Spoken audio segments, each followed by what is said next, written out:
1절부터 4절 말씀까지 어떠한 내용이 있는지 간략하게 말씀을 드리자면, 예수님의 명령을 따라서 예루살렘에서 성령을 기다리는 제자들에게 성령이 임하는 장면을 보여주고 있습니다. 그런데 이 4절에서 그들이 성령의 충만함을 받아 각기 다른 나라의 말로 방언을 하기 시작합니다. 그런데 이 장면을 본 각 세계 각지에서 온 유대인들이 이 사람들과 이 광경을 보고 놀랍니다. 왜냐하면 그들은 갈릴리의 무식한 사람들이었기 때문입니다. 그런데 어떻게 저 갈릴리 사람들이 외국어를 배우지도 못하였는데 저렇게 하나님의 일을 자기 나라의 말이 아닌 다른 나라의 말로써 선포하고 있느냐라고 놀랍고 당황합니다. 그래서 혹시나 그들이 술에 취하진 않았는지라고 의심까지 합니다. 이것을 보고 우리는 생각할 수 있습니다. 성령의 역사를 보고 세상은 반응하게 되어 있습니다. 성령의 역사를 보면 세상도 반응하게 되어 있습니다. 성령의 역사는 지금도 살아서 역사하십니다. 그런데 이 성령의 역사를 통해 뭐가 드러나냐면 예수 그리스도가 드러납니다. 그게 성령의 역사입니다. 성령의 역사를 통해서 반드시 예수 그리스도가 나타난다는 사실을 기억하시길 원합니다. 우리의 삶 가운데 성령의 역사라고 말하는 것들이 예수를 나타내고 있는지를 우리는 생각해야 하는 것입니다. 사도행전은 한마디로 삼위일체 성부, 성자, 성령님의 선교 이야기입니다. 성부 하나님께서는 지휘를 하십니다. 그리고 우리 성자 예수님께서는 죄의 문제를 해결하시고 부활하셔서 역사하십니다. 그리고 그 예수님을 통해서 성령 하나님께서 일하십니다. 성령 하나님께서 권능으로 임하십니다. 그 권능으로 일하실 때 교회가 세워집니다. 그리고 그 권능 가운데 말씀은 흥하게 되어 있습니다. 그리고 결국 예수의 증인이 됩니다. 교회는 예수의 증인이 됩니다. 그래서 사도행전을 보고 하나님의 선교에 관한 책이라고 말씀을 하는 것입니다. 성령 하나님은 그리스도의 몸된 교회를 오늘도 홀로 내버려 두지 아니하십니다. 무력하게 아무 힘도 없게 그냥 두지 아니하십니다. 하나님은 지금도 하나님의 예수 그리스도의 몸된 교회 가운데 권능을 주십니다. 그리고 말씀이 흥하게 하시고 교회가 세워지게 하시고 하나님의 말씀, 그러니까 예수 그리스도를 증거하게 하십니다. 교회가 교회되는 것은 우리에게 성령님이 임하실 때 비로소 가능한 일입니다. 우리 14절 말씀으로 가보도록 하겠습니다. 14절 말씀을 함께 읽도록 하겠습니다. 같이 읽겠습니다. 시작. 베드로가 11 사도와 함께 서서 소리를 높여 이르되 유대인들과 예루살렘에 사는 모든 사람들아, 이 일을 너희로 알게 할 것이니 내 말에 귀를 기울이라. 아멘. 베드로와 11 사도가 세상 가운데 뛰쳐나갑니다. 성령을 받고 세상 가운데 뛰쳐나가서 큰 목소리로 내 말에 귀를 기울이라 선포합니다. 성령의 역사는 정말 놀랍습니다. 죽음이 무서워서 예수를 부인하고 떠났던 그 죄인들을 이제는 죽음을 불사하고 예수를 증거하는 증인되게 만듭니다. 우리의 말세에 환난과 두려운 일들이 예비되어 있습니다. 정말 두려운 일입니다. 그런데 우리가 성령의 사람이 되면 괜찮습니다. 우리가 이 12사도들처럼 성령 받으면 괜찮습니다. 그러면 우리도 죽음을 불사하고 예수의 증인이 될 수 있기 때문입니다. 말세를 맞이하는 가장 중요한 준비는 내가 성령의 사람이 되는 것입니다. 내가 사도들처럼 죽음을 불사하고 예수를 전하는 사람이 되는 것입니다. 그것이 말세를 준비하는 우리의 가장 중요한 준비할 것입니다. 성령의 사람만이 말세를 이깁니다. 말세는 내 힘과 능력으로 절대 이기지 못합니다. 오직 성령으로 인쳐지고 예수의 사람 된 자만이 그 길을 통과합니다. 그게 누구였냐면 오늘 나오는 12사도들이었습니다. 그들의 능력이라면 도망갔겠지만 성령을 힘입자 죽음을 이깁니다. 예수의 증인이 됩니다. 성령의 사람에게는 말세와 환난이 오히려 주님 나라와 가까워졌다는 기쁨이 됩니다. 성령의 사람에게는 이 말세가 나에게 가까워 온 구속과 구원의 날입니다. 그렇기 때문에 말세에 희망을 갖습니다. 말세에 소망이 있습니다. 성령의 사람은 소망이 있습니다. 그런데 반대로 세상에 속한 사람, 성령이 없는 사람, 성령과 함께하지 못하는 사람은 세상과 함께 심판의 날이 될 것입니다. 그래서 중요한 것은 무엇이냐면 우리가 성령으로 살며 예수 증인된 삶을 살아야 된다는 것입니다.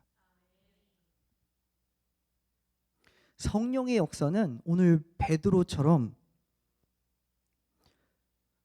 내 상황과 내 여건과 그 수많은 나의 어떠한 이유를 막론하고 나는 오늘 또 예수의 증인된 삶을 살아가는 것입니다. 이것이 성령의 역사입니다. 내 삶에 성령의 역사가 보여야 합니다. 오늘 나의 삶에 돌아봐야 합니다. 내가 예수의 증인이었나? 내가 성령의 사람이었나? 돌아봐야 합니다.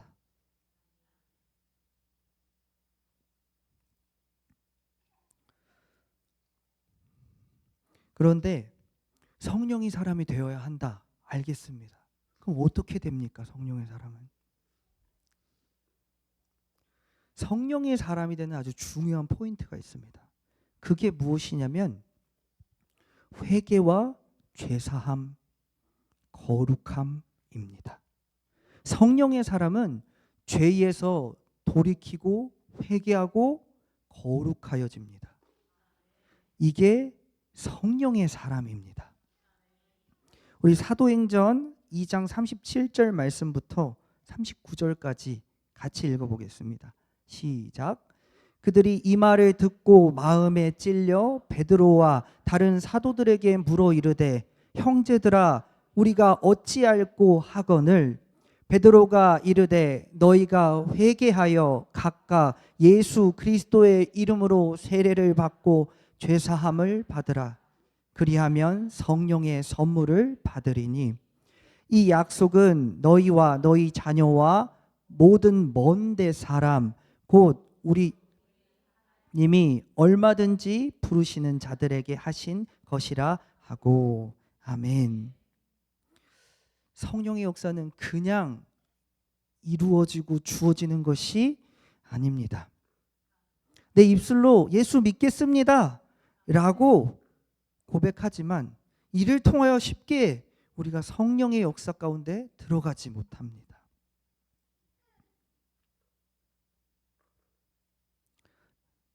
(38절) 말씀 보겠습니다.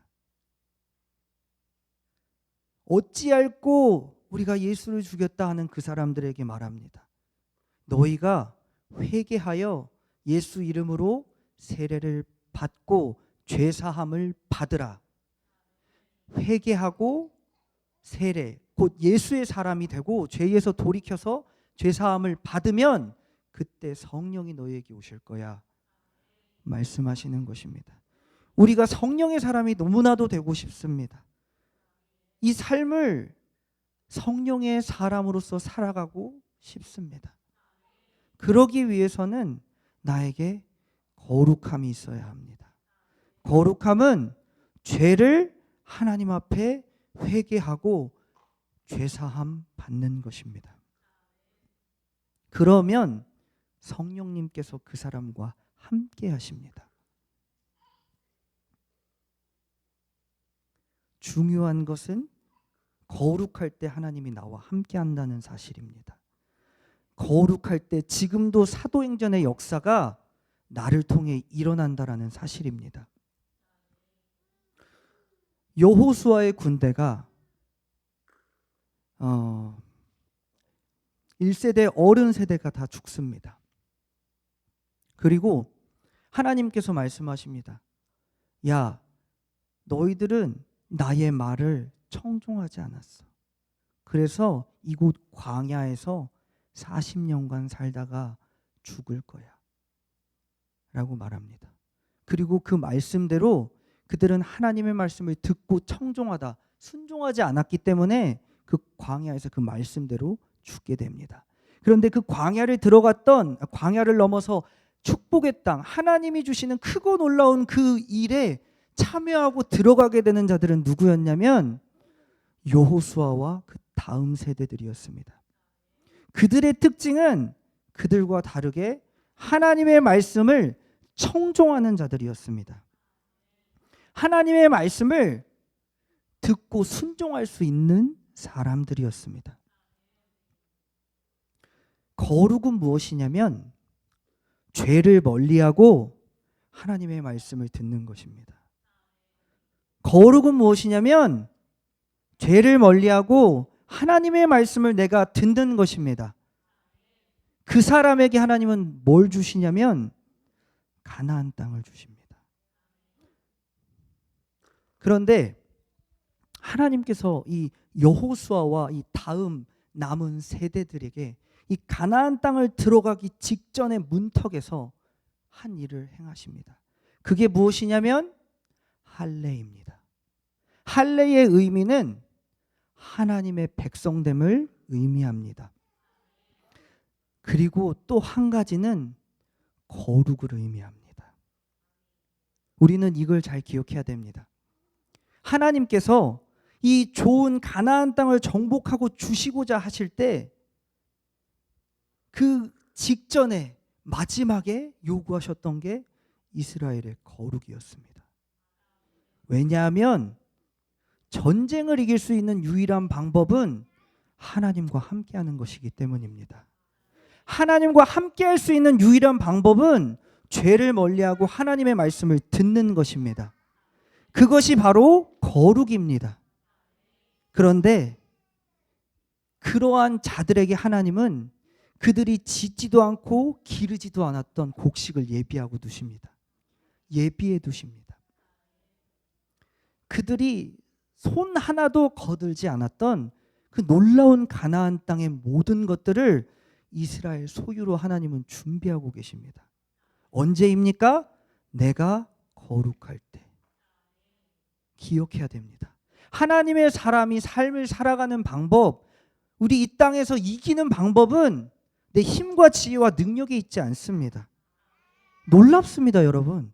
나 미련하고 약하고 못 배우고 돈 없어도 괜찮습니다. 괜찮습니다. 하나님 그거 요구하지 아니하십니다. 나에게 요구하시는 건 거룩입니다. 나의 삶의 죄를 나의 지속되는 이 더러운 죄악들을 멀리할 때, 그리고 하나님께로 돌이켜 하나님의 말씀을 따를 때 하나님은 가나안 땅을 주십니다. 그런데 이것을 실수했던 때가 언제냐면 바로 아이성을 정복할 때입니다. 하나님은 여리고라는 거대한 성을 주셨지만 저 작은 아이성을 정복해야 할 때 이스라엘 백성이 거룩을 잃어버립니다. 하나님의 말씀을 순종하며 듣지 못하게 됩니다. 그러자 곧장 전쟁을 패배하게 됩니다. 우리는 생각해야 됩니다.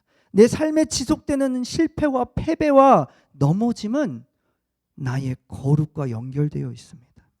하나님은 나의 실패를 원치 아니하십니다.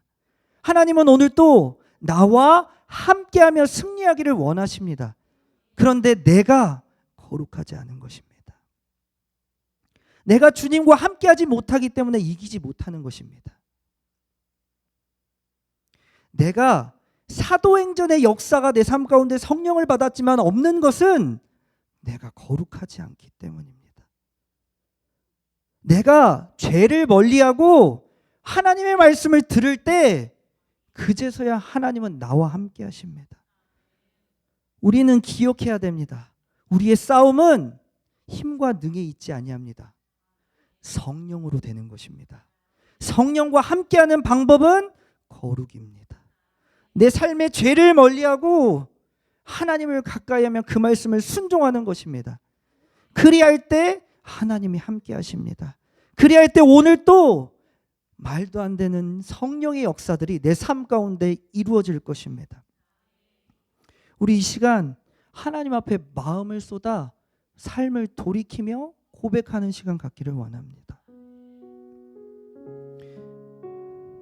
성령님을 간절히 우리는 구해야 합니다. 그러기 위해서는 내 삶의 죄를 주님 앞에 회개해야 됩니다.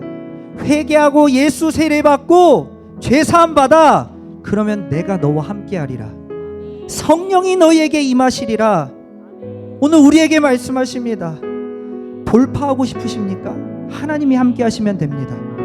이기고 싶으십니까? 하나님이 함께 하시면 됩니다. 회개하세요. 우리 간절한 마음으로 우리의 죄를 회개하고 하나님을 구할 때 오늘 또 우리 가운데 죄사함 가운데 주의 성령이 임하실 것입니다. 우리 간절한 마음으로 주님 앞에 나아갑니다.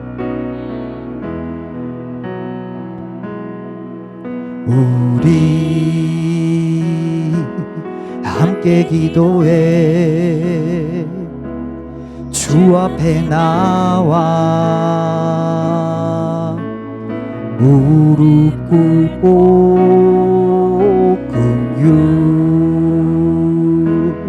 베푸시는 주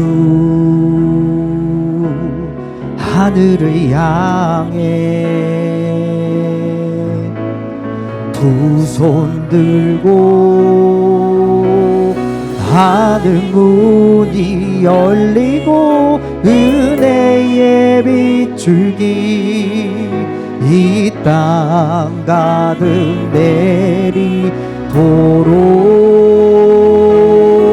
내리도록 마침내 주 오셔서 의의 빛줄기 우리 위에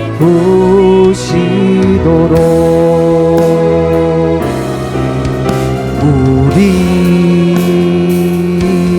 함께 기도해 주 앞에 나와 무릎 꿇고 긍휼 베푸시는 주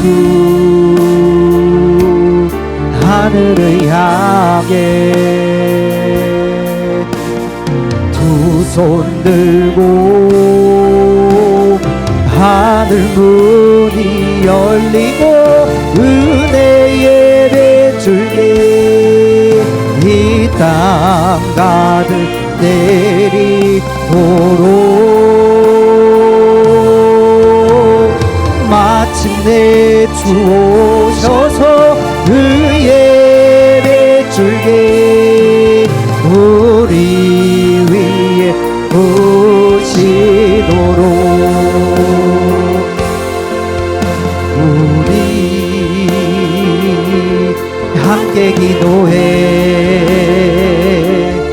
주 앞에 나와 무릎 꿇고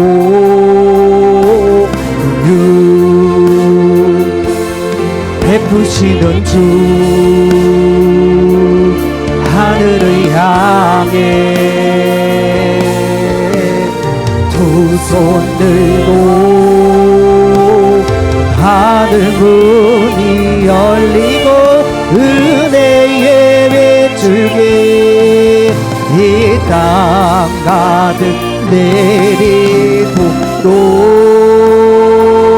내리도록 마침내 주 오셔서 의의 뱃줄기 우리 위에 부시 하늘 문이 열리고 하늘 문이 열리고 은혜의 빗줄기 이 땅 가득 내리도록 마침내 주 오셔서 의의 빗줄기 우리 위에 부시 이 시간 목소리로만 하늘 문이 열리고 하늘 문이 열리고 은혜의 빗줄기 이 땅 가득 내리도록 마침내 주 오셔서 의의 빗줄기 우리 위에 부시도록 이 시간 우리 함께 주님 앞에 기도로 나아갑니다. 하나님께서는 오늘도 우리에게 긍휼을 베풀어 주시기를 원하십니다. 오늘도 우리가 회개하며 돌이킬 때 하나님은 오늘도 우리 가운데 주의 성령으로